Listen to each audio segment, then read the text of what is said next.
అడుగుతుంటారా? Okay అన్న ఎట్లా అనిపించింది అన్న అఖండ 2?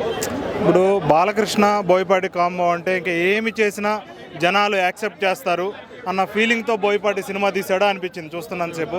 అంటే ఏం లేదు, ఇప్పుడు సనాతన ధర్మం ట్రెండ్ అనేది నడుస్తుంది. ఈ సనాతన ధర్మం ట్రెండ్కి ఒక దేశభక్తిని కూడా యాడ్ చేసి, దేశం గురించి కూడా యాడ్ చేసి, అంటే బీజేపీ ఫార్ములా అన్నట్టు దేశం కోసం ధర్మం కోసం అన్నట్టు ఈ ఫార్ములానే ఉపయోగించి హిట్ కొట్టాలని ప్రయత్నించాడు. అంటే మీకు సినిమా నచ్చలేదా, సనాతన ధర్మం అనే కాన్సెప్ట్ నచ్చలేదా? సనాతన ధర్మం బాగుంది, కానీ కేవలం సనాతన ధర్మం బాలకృష్ణ చెప్పే 4 క్లాస్ డైలాగుల కోసమే సినిమా చూడాలా అంటే ఆలోచించుకోవాల్సిన విషయం ఇది. స్టోరీ ఏం లేదా మీ ఉద్దేశమా? స్టోరీ ఏం లేదు కదండి, మనకి స్టార్టింగ్ అయిన 10 నిమిషాలకే ఎగ్జైట్మెంట్ అనేది ఉండదు. నెక్స్ట్ ఏం జరుగుతుంది అనేది క్లియర్ కట్గా క్లైమాక్స్ వరకు మనకు ఒక అంచనా వచ్చేసిద్ది. కాబట్టి ప్రేక్షకుల్లో ఎగ్జైట్మెంట్ అనేది కోల్పోతారు ఖచ్చితంగా ప్రేక్షకులు. ఇంకోటి ఎమోషన్స్ కూడా అంతగా పండలేదు. అంటే బాలకృష్ణ సినిమా అంటే కంపల్సరీ ఈ రక్తపాతంతో పాటు ఒక ఎమోషన్స్ అనేది కంపల్సరీ ఉంటాయి. ఇక్కడ ఎమోషన్స్ కూడా అంత వర్కౌట్ కాలేదనిపించింది. అంతగా పండలేదంటారు, అంత మించి ఏం లేదు. మదర్ సెంటిమెంట్ జస్ట్ ఒక 2 మినిట్స్ ఒక సెంటిమెంట్ చూపించారు తప్పితే ఎమోషన్స్ అనేది పెద్దగా పండలేదనిపించింది సినిమాలో. మరి ఇంతమంది అభిమానుల మనోభావాలు మీరు దెబ్బతీసినట్టు అనిపించట్లేదా మీకు?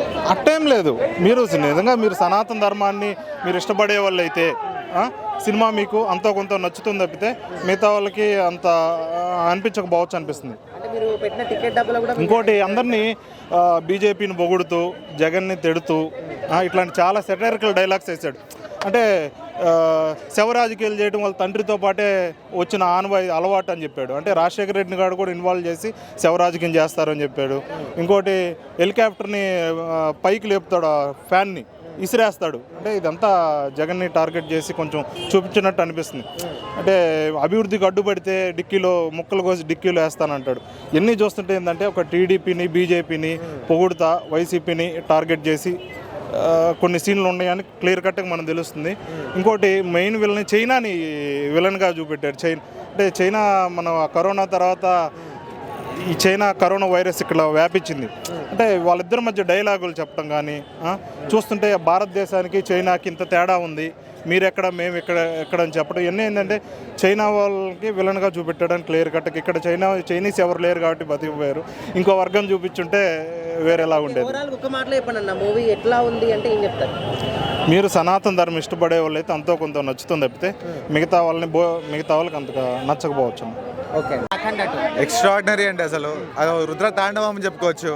మళ్ళీ థియేటర్లకి పిలిపించడానికి బోయపాటి గారు చేసిన ఈ ఒక అఖండ 2, మనకి అఖండ 1 చూసుకుంటే కోవిడ్ వేట్ వల్ల థియేటర్స్కి వచ్చి చూసారు జనాలు. అలానే ఇప్పుడు ఈ యొక్క ఐబొమ్మ అనేది క్లోజ్ అయిపోయింది, అందరూ థియేటర్స్కి వచ్చి చూస్తారనేది నా ఒక అభిప్రాయం. ఎక్స్ట్రాడినరీ. ఈ ఏజ్లో కూడా అతను ఇటువంటి యాక్టింగ్ చేశారు. బోయపాటి కాంబినేషన్లో మళ్ళీ ఒకసారి వచ్చింది అంటే థియేటర్లను తీసుకురావడానికి విధానాన్ని మాకైతే గూస్ బంప్స్ వచ్చే ప్రతి ఒక్క సీన్ అని చెప్పుకోవచ్చు. అంటే బాలయ్యబాబు గారు ఆయన కాకుండా ఇంకెవరిని చూడలేమండి, ఇంకెవరిని మనం విభాజన చేసుకోలేము. ఆ శివుడు ఇలానే వచ్చి తాండవం చేశాడు అన్నట్టు అనిపిస్తుంది మన క్లాస్లో చూస్తే. సెకండ్ హాఫ్ చూస్తే అసలు ఎక్స్ట్రాడినరీ. అసలు ఆ ఒక తాండవం అనేది మీరు చూడగలుగుతారు థియేటర్ లోపల. లాగ్ ఏం లేదండి, అదొక స్టోరీని తీసుకెళ్ళడానికి మీకు లాగ్ అనిపిస్తుంది కానీ ఎక్కడ తగ్గలేదు అసలు బోయపాటి గారి విషయం. నెక్స్ట్ రాబోయే సినిమాలు ఎట్లా కోరుకుంటున్నారు మీరు బాలయ్యబాబు గారు? మళ్ళీ ఇలానే కోరుకుంటున్నాను నేను బోయపాటి గారి కాంబినేషన్లో మళ్ళీ థియేటర్లకు తీసుకురావాలి జనాలని. ఇలా అందరినీ ఇంత ఎంజాయ్మెంట్ చేస్తున్నారంటే అది బోయపాటి బాలయ్య గారి కాంబినేషన్ అని చెప్పుకోవచ్చు. అది తమన్ మ్యూజిక్ కూడా ఏమాత్రం తగ్గలేదు, బీజీ. అది ఇందులో డైలాగ్స్ కొన్ని రాజకీయాల పరంగా తీసుకొచ్చారని అనిపించిందా మీకు? వాళ్ళు అంటే నరేషన్ తగ్గట్టు రాసుకుంటారు కానీ మనం అలా అనుకుంటే అలా యద్భావం తద్భవతి అన్నట్టు మీరు అలా అనుకుంటే మనం ఏం చేయలేము. ఇంకా సనాతన ధర్మం అనేది ఎలా ఉండాలి, ఎలా కాపాడుకోవాలనేది తెలుస్తుంది. ఒక అయ్యగారులని ఎలా చూసుకోవాలి, ఎలా కాపాడుకోవాలి, మన గుళ్ళకి ఎలా తీసుకురావాలనేది చెప్పొచ్చు. అది కొట్లాడుకోకూడదు, అదే తప్పు చేస్తున్నాం మనం. ఏ ఫ్యాన్స్ అయినా అని కాదు నాన్న, మనమంతా భారతీయులం. మన సినిమాలు మనమే గౌరవించుకోవాలి. ఇలాంటి సినిమాలు ఇచ్చుడు ఎప్పుడో ఒకసారి వస్తాయి, 10 ఏళ్ళకో 20 ఏళ్ళకో వస్తుంది నాన్న. ఈ మన సనాతన ధర్మం గురించి మనం ప్రచారం చేసుకొని ఇంకా మన దేశాన్ని బాగా కాపాడుకోవాలి. అసలు శివ తాండవమే ఇది వస్తుంది మళ్ళీ అఖండ 3 వస్తుంది. పాయింట్ పెట్టాడు అక్కడ బోయపాటిగాడు. బోయపాటిగాడి హ్యాండ్సప్.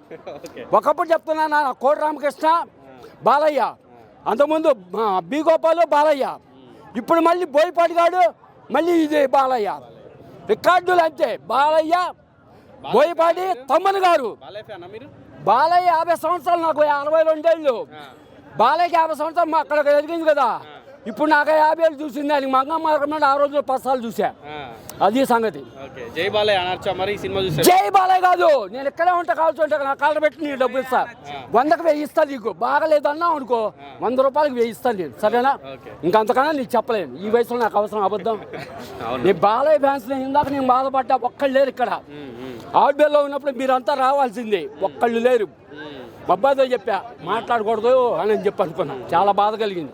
ఇప్పుడైనా మీరు కనువిప్పు కలిపి ఇలాంటి సినిమాకి ప్రోత్సహించండి. సినిమా చాలా బాగుంది.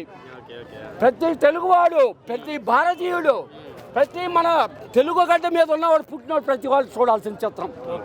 ఒక మలయాళం కాదు నాన్న, మన తెలుగు హీరోలు అందరూ ఒకటే. ఎవరు యాక్షన్ వాళ్ళకు ఉంది, నేను ఎవరు తగ్గించను. అందరు సినిమాలు చూస్తా.